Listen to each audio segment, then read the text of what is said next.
नमस्कार दोस्तों, आपके साथ मैं हूं खुशी शेखावत। तो आज हम एक ऐसे विषय पर बात करने वाले हैं जिसे हमेशा नज़रअंदाज किया जाता है, लेकिन कहीं ना कहीं इसका असर इंसान की ज़िंदगी को काफ़ी प्रभावित करता है और कहीं ना कहीं बहुत सी चीज़ों में रुकावट लेकर आता है।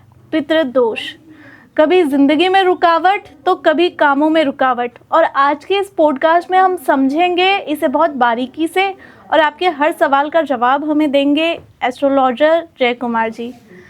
बहुत बहुत स्वागत है सर आपका। नमस्कार जी, कैसे हैं आप? सर मैं बढ़िया। तो सर, पहला सवाल मेरा आपसे ये रहेगा कि पितृदोष आखिर होता क्या है? देखो, पितृदोष हमारे पूर्वजों की कुछ जिम्मेदारियां या फिर उनके कुछ सपने होते हैं ना, जो पूरे नहीं हो पाते हैं। उसकी वजह से उनकी जो मन की आत्माएं होती है वो उनको शांति नहीं मिल पाती है। उसको हम पितृदोष बोलते हैं। तो ये हमारे जीवन में रुकावटें कैसे लेकर आती है और इनके संकेत क्या क्या रहते हैं? देखो, अगर पूर्वज जब अपने एक्सपायर हो जाते हैं या भगवान ईश्वर के पास चले जाते हैं, तो उनके जो क्रियाएं होती हैं, अगर वो पूर्ण रूप से ना कर पाएँ अपन, जैसे श्राद्ध हो गई या जो भी क्रियाएं होती हैं अंतिम संस्कार के टाइम पे, वो अगर पूर्ण रूप से नहीं की जाती है या पूरे विधि विधान से नहीं की जाती है, तो उसकी वजह से ये पितृदोष लगता है। और ये पितृदोष के अंदर क्या होता है कि जिस घर परिवार के अंदर या जिस इंसान पे ये चीज़ें होती है, उसकी वजह से क्या होता है कि उस इंसान के जीवन में स्ट्रगल बहुत ज़्यादा आ जाता है। वो इंसान मेहनत बहुत करता है, लेकिन उसका फल है वो बहुत कम मिलता है। तो ये पितृदोष जो होता है ये पीढ़ियों दर पीढ़ियों चलता रहता है? देखिए, ऐसा तो कुछ भी नहीं है कि पीढ़ियों दर पीढ़ियों चलता रहता है, और ये भी नहीं है कि एक घर के अंदर पितृदोष है तो वो सभी के ऊपर इफेक्ट डालता है, ऐसा भी नहीं है। ये क्या होता है कि इंसान की कुंडली पर भी डिपेंड करता है कि किस इंसान की कुंडली में कितना इफेक्ट डाल रहा है घर के अंदर। और पितृदोष पीढ़ियों दर पीढ़ियाँ नहीं चलती है, क्योंकि पितृदोष अगर किसी इंसान को पता चलता है कि हमारे घर परिवार के अंदर पितृदोष है, तो अगर वो इंसान उस चीज़ का प्रॉपर तरीके से इलाज करवा ले, या जो पूर्वजों की जो आत्मा की शांति के लिए जो अनुष्ठान वगैरह होते हैं, अगर वो प्रॉपर तरीके से करवा लेते हैं, तो ये पितृदोष वहीं पे ख़त्म हो जाता है। पितृदोष हर किसी को होता है? ज़रूरी है हर परिवार में किसी ना किसी को पितृदोष लगा हो? नहीं, ऐसा ज़रूरी बिल्कुल भी नहीं है, क्योंकि पितृदोष तो वो होता है कि अगर किसी के घर परिवार के अंदर कोई ऐसा इंसान हो जिसका आकस्मिक निधन हुआ हो, या फिर जो पूर्वज है जो गए हैं उनका अगर जो संस्कार होते हैं वो प्रॉपर तरीके से नहीं हो पाते हैं, ठीक है, और इंसान का घर परिवार के अंदर उस इंसान का कांटेक्ट किसी के साथ अच्छा होता है, या फिर कुंडली के ग्रह उसके साथ मैच कर रहे हैं, तो उस इंसान के ऊपर पितृदोष का इफेक्ट है वो बहुत ज़्यादा होता है। तो अगर इसका समाधान हमें पाना हो तो किस तरह से हम पा सकते हैं? देखो, पितृदोष के समाधान जो होते हैं वो मूल रूप से जैसे हरिद्वार में भी होते हैं और अपने गंगा जी में भी होते हैं। रही बात श्राद्धों के अंदर, अपन घर के अंदर भी करवा सकते हैं, या फिर आजकल तो 24/7 या फिर 365 डेज में कभी भी इन चीज़ों का समाधान किया जा सकता है। तो पितृदोष के संकेत क्या है? हमें कैसे पता चलता है कि हमें पितृदोष लगा हुआ है, क्योंकि रुकावटें जीवन में और भी वजह से आ सकती है।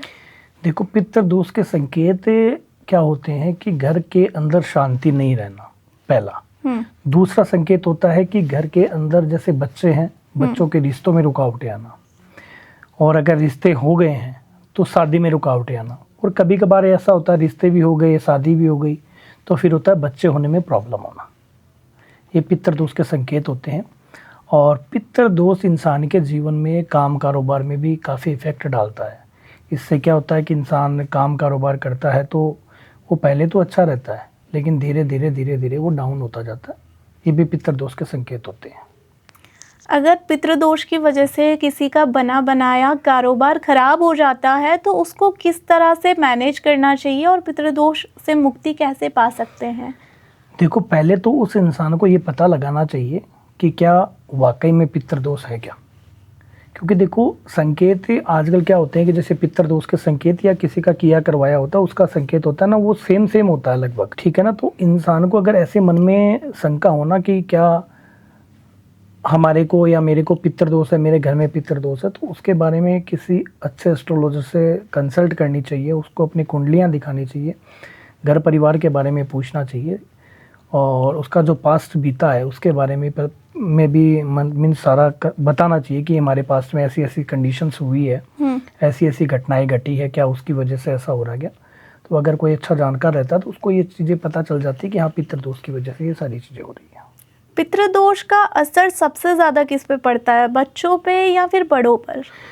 देखो, ये अपने किसी को डिफाइन नहीं कर सकते हैं कि ये इफ़ेक्ट किसके ऊपर ज़्यादा पड़ता है। ये तो ऐसा होता है कि घर परिवार के अंदर अगर मान लो एक घर में 10 इंसान रहते हैं तो 10 में से किसी के ऊपर भी ज़्यादा इफ़ेक्ट पड़ सकता है। जिसके ग्रह कमज़ोर होंगे, जिसके स्टार्स हैं वो कमज़ोर होंगे ना, उसी के ऊपर इस चीज़ का ज़्यादा इफ़ेक्ट पड़ता है। पितृदोष के लिए सबसे बड़ी चुनौतियाँ हमें क्या क्या आती है जीवन में? देखो, पितृदोष अगर किसी के ऊपर होता है तो सबसे बड़ी चुनौती उसके लिए आती है कि उस इंसान को मतलब जितनी मेहनत करता है वो इंसान उतना फल उसको नहीं मिल पाता है। सबसे बड़ी चुनौती ये आती है, उस इंसान के मन में होता है कि हम मेहनत तो बहुत ज़्यादा करें लेकिन उसका फल हमें नहीं मिल पा रहा है। दूसरा, उस इंसान के जीवन के अंदर संघर्ष इतने होंगे कि हर तरफ से संघर्ष होंगे। घर की जिम्मेदारियों का बोझ ज़्यादा होगा, घर के अंदर बीमारियों का प्रवेश होगा, घर के अंदर बच्चों के रिश्ते होने में तकलीफ़ें होगी, घर के अंदर सुख शांति का प्रवेश नहीं होगा। ये सारे संकेत होते हैं। पितृदोष के समय इंसान को क्या सबसे ज़्यादा अवॉइड करना चाहिए? अगर किसी घर के अंदर अगर पितृदोष होता है तो सबसे ज़्यादा अवॉइड उस इंसान को करना चाहिए कि उसको नॉनवेज नहीं खाना चाहिए और शराब वगैरह से दूर रहना चाहिए। तो पितृदोष सिर्फ कुंडली का दोष है या पूर्वजों का भी इसमें कोई रोल रहता है? देखो, पितृदोष कभी भी कुंडली में नहीं होता है। ये पूर्वजों की कुछ जिम्मेदारियां या कुछ सपने बाकी रह जाते हैं या फिर उनके अंतिम संस्कार प्रॉपर तरीके से नहीं हो पाते हैं या कुछ कमियां रह जाती हैं, उसकी वजह से ये पितृदोष होता है। ये कुंडली के अंदर कभी भी नहीं होता है। हाँ, लेकिन अगर कुंडली को देख करके इस चीज़ को डिफाइन किया जा सकता है कि हाँ पितृदोष है या नहीं है। अगर हमारे पूर्वज कभी हमारे सपने में आ रहे हैं तो हम इससे किस तरह का संकेत मानें? क्या वो वाकई में हमें कुछ बताना चाह रहे हैं? देखिए, पूर्वज अगर सपनों में दिखाई दे रहे हैं, ठीक है ना, तो पितृदोष होता है, वो दोष तो अपने को नुकसान पहुंचाता है। लेकिन अगर पूर्वज अगर अपने सपने में आ रहे हैं तो वो अपने को सपने में क्या चीज़ दिखाई दे रही है या वो अपने से क्या मांग रहे हैं, क्या अपने को दे रहे हैं, वो उसके ऊपर डिपेंड करता है कि वो अपने लिए अच्छा है या बुरा है। ऐसा नहीं है कि पूर्वजों का सपने में आना बुरा ही होता है, ऐसा बिल्कुल भी नहीं है। 90% तो अच्छा ही संकेत देते हैं वो। कभी कभी हम देखते हैं कि हमारे पूर्वज सपने में आ रहे हैं। बहुत से लोगों से मैंने सुना भी है कि मैं परेशान हो रहा हूँ, मुझे इस चीज़ से आज़ादी चाहिए। तो उस समय पे हमें क्या करना चाहिए? देखिए, कभी कभार ऐसे जैसे आप बता रहे हो कि सपने आ रहे हैं, उसमें पूर्वज परेशान हो रहे हैं, ये हो रहे हैं, तो वो संकेत होते हैं पितृदोष के। उनकी आत्मा को शांति नहीं मिल पाती है, उनकी आत्माएं भटकती रहती है, तो वो पितृदोष के संकेत होते हैं। तो वो अपने घर परिवार के अंदर बच्चों के सपनों में आकर के वो इस चीज़ का संकेत देते हैं कि आपके घर परिवार के अंदर इस तरीके का दोष है, हमारे को आत्मा की शांति नहीं मिली है, उसके लिए आप ये सब कुछ करें ताकि पितृदोष हटे और आपके घर में सुख शांति हो। पितृदोष के समय चीज़ें बार बार अटक क्यों जाती है जीवन में? देखो, पितृदोष एक ऐसी चीज़ होती है कि इंसान उस चीज़ को जल्दी से डिफाइन नहीं कर सकता कि क्या पितृदोष है क्या। लेकिन अगर किसी इंसान के घर परिवार के अंदर ऐसा दोष होता है ना, तो उसके अंदर क्या होता है कि काम बनते बनते बिगड़ जाते हैं। कोई भी अच्छा काम होने लगता है ना, तो वो स्टार्टिंग में लगता है कि सब कुछ ठीक हो जाएगा, अच्छा होगा, लेकिन वो कहीं ना कहीं अटक ही जाता है। जैसे कि काम कारोबार में देख लो, शादी में रुकावटें आने लग जाती है, घर के अंदर बच्चे होने में दिक्कत परेशानी आती है, या नया घर बनाने में भी परेशानी आती है, किसी को जॉब लगने में भी परेशानी है। तो ये पितृदोष के काफ़ी कारण होते हैं। जैसा कि आपने बताया कि पूर्वजों के कोई काम अधूरे रह जाते हैं तब भी ऐसा दोष होता है, तो हमें उस चीज़ का पता कैसे चलेगा कि हमारे पूर्वजों के ये काम अधूरे रह गए हैं जो हमें पूरे करने हैं? कभी कभार क्या होता है कि अपने पूर्वज रहते हैं, उनके मन की इच्छाएं रहती है कि वो कहीं मतलब भ्रमण करने जाए या फिर कहीं दर्शन करने के लिए जाएं, तो वो चीज़ उनका एक सपना बन के रह जाती है। कभी कभार हो सकता है वो किसी भी सिचुएशन की वजह से वहाँ पे नहीं जा पाते हैं, तो वो एक सपना बन के रह जाती है, ठीक है ना। तो इंसान को ये चीज़ तो डिफाइन, पहली बात तो ये होता है कि इंसान को खुद को ही पता लगने लग जाता है कि हाँ हमारे घर के अंदर पितृदोष है, क्योंकि संकेत काफ़ी अलग अलग डिफरेंट टाइप के संकेत उन लोगों को मिलने लग जाते हैं। जैसे कि आपने बताया कि सपने में आना, या फिर घर के अंदर अशुभ काम होना, ये सारी चीज़ें संकेत मिलने लग जाते हैं। किसी भी शुभ काम की शुरुआत करने के पहले हमें अपने पूर्वजों को पूजना चाहिए। देखो, हम पूर्वजों की देन हैं, हम्म। ठीक है, उन्हीं की संतान है, तो उनको पूजना हमारा पहला कर्तव्य है, पहला धर्म है। उनकी वजह से ही आज हम इस धरती के ऊपर हैं। तो मेरे हिसाब से घर में शुभ क्या, घर से बाहर भी अगर जब इंसान कोई निकलता है तो अपने को उनके चरण स्पर्श कर करके या फोटो को धोक लगा करके ही जाना चाहिए। अगर पितृदोष है तो किस तरह के विधि विधान हमें करवाने चाहिए? अगर पितृदोष किसी के ऊपर होता है तो जैसे मैंने आपको बताया, हरिद्वार में गंगा सागर पे या फिर श्राद्ध के टाइम पर भी कुछ अलग अलग विधि विधान होते हैं, जैसे श्राद्ध निकालना या फिर और भी अलग अलग पिंडदान होता है। ये सारी चीज़ें होती हैं, इनके ज़रिए पितृदोष को हटाया जा सकता है। क्या सिर्फ पूजा पाठ की वजह से पितृदोष शांत हो जाता है या उसके बाद भी हमें वो परेशान करते हैं? देखो, अगर प्रॉपर तरीके से हम्म। उस चीज़ का समाधान किया जाए, पितृदोष निवारण के अलग अलग अनुष्ठान होते हैं, अलग अलग तरीके होते हैं। अगर प्रॉपर तरीके से वो अनुष्ठान किए जाएं तो पितृदोष खत्म हो सकता है, वो बाद में दोबारा परेशान नहीं करते हैं।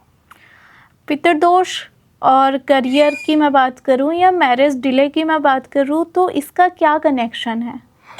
इसका कनेक्शन ये होता है कि पितृ जो होते हैं वो अपने पूर्वज होते हैं, और जब उनको ही आत्मा की अगर शांति नहीं मिल पाती है तो वो घर के अंदर कुछ अच्छा होने को रोकते हैं। इसकी वजह से कैरियर में, शादी में डिले, ये सारी चीज़ें होती है, क्योंकि वो अपने को संकेत देते हैं कि आप घर के अंदर किसी नए इंसान को तो लाने के लिए तैयार हैं, लेकिन जो इंसान अपने घर से गया है उसको तो अभी तक आत्मा की शांति ही नहीं मिल पाई है। इसलिए ये संकेत होते हैं मेरे हिसाब से। पितृदोष की अगर हम जब बात करते हैं तो कुछ लोग या तो इस चीज़ को डिस्कस करने में हिचकिचाते हैं या फिर डर जाते हैं, ऐसा क्यों होता है? देखो, इसमें डरने वाली कोई बात नहीं है। ठीक है, आजकल कुछ लोग भ्रमित करते हैं और ये सब कि जिससे इंसान डर जाता है, लेकिन डरने वाली कोई बात नहीं। वो अपने पूर्वज इतना कुछ नुकसान अपने को नहीं पहुंचाते, वो सिर्फ संकेत देते हैं हमें, क्योंकि वो खुद, उनकी आत्मा को शांति नहीं मिल पाती है तो वो खुद परेशान होते हैं। तो वो हमें सिर्फ एक संकेत देते हैं कि हाँ, ऐसी प्रॉब्लम है, आप इस चीज़ का सोल्यूशन करो ताकि हमें भी आत्मा को शांति मिले और आप भी सुख शांति से रहो। पितृदोष के दौरान की गई सबसे बड़ी गलती क्या होती है जो हमें नहीं करनी चाहिए?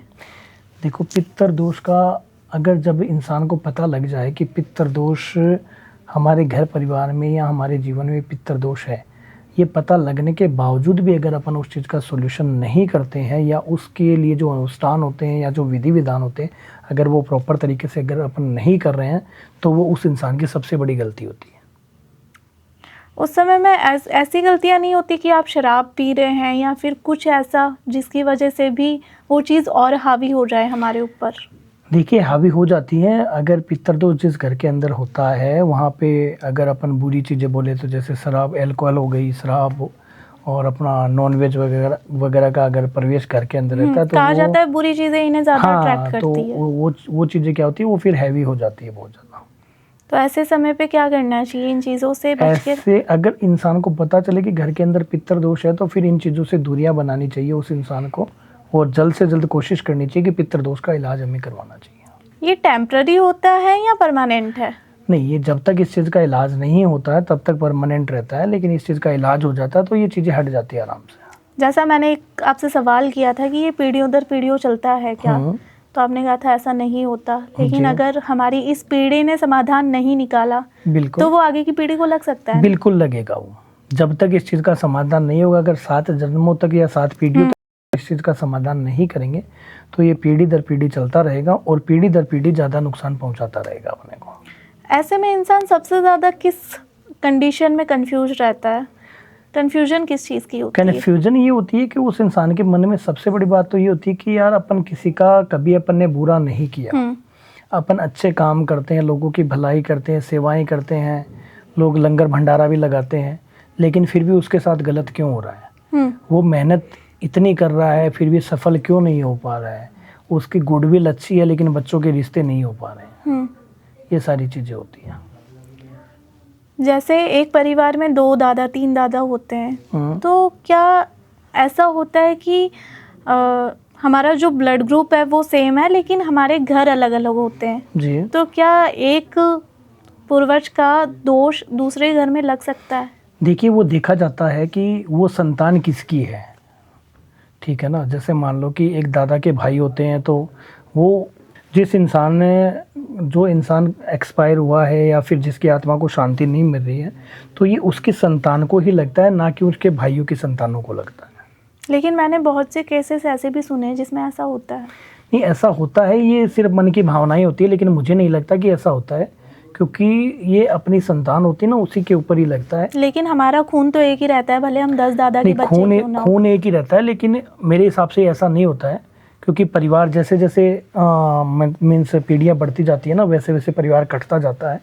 उस हिसाब से मेरे हिसाब से नहीं लगता। पितृदोष शांत हो गया है, इसका पॉजिटिव साइन हमें कैसे पता चलेगा? पितृदोष के अनुष्ठान के बाद में हमारे घर के अंदर धीरे धीरे शांति बनने लग जाती है। जो काम हमारे रुके हुए होते हैं वो काम धीरे धीरे वापस बनने लग जाते हैं। और जैसे कि किसी की शादी नहीं हो रही तो वो रुकावटें दूर होने लग जाती है। इसका मतलब ये है कि घर के अंदर जो परेशानियां पहले थी ना, वो परेशानियों से हमें धीरे धीरे समाधान मिलने लग जाता है। तो इंसान को ये लगने लग जाता है कि हाँ, पितृदोष अपने घर से ख़त्म हो चुका है। जो लोग पितृदोष से परेशान हैं उनके लिए आप एक मैसेज देना चाहेंगे तो वो क्या होगा? देखिए, मैं आपको एक छोटी सी बात बता दूं कि उनको मैं यही मैसेज देना चाहूँगा कि अगर आपको जीवन में ये लगे कि आपके घर परिवार के अंदर पितृदोष है, पितृदोष लगा हुआ है, तो आप अपनी कुंडलियाँ चेक करवाइए, अपने घर के बारे में चेक करवाइए। और हाँ, ऐसा लगे कि पितृदोष है तो आप उस चीज़ का प्रॉपर तरीके से अनुष्ठान करवाइए, ताकि पितृदोष की वजह से जो आपके घर के अंदर परेशानियां बढ़ रही है, उस परेशानियों को अपन जल्द से जल्द दूर कर सके और घर के अंदर सुख शांति और जो भी परेशानियां, उन परेशानियों को दूर किया जा सके। तो घर में अगर किसी चीज़ की परेशानी चल रही है तो उन चीज़ों को अवॉइड ना करके एक बार अच्छे एस्ट्रोलॉजर से हमें पता करना चाहिए कि वाकई में कोई दोष है या फिर हमारे ग्रह ऐसे लगे हुए हैं। तो देखते रहिए हमारा पॉडकास्ट। आई होप आपके लिए बहुत ही केयरफुल इन्फॉर्मेशन इस पॉडकास्ट के माध्यम से मिली होगी। धन्यवाद।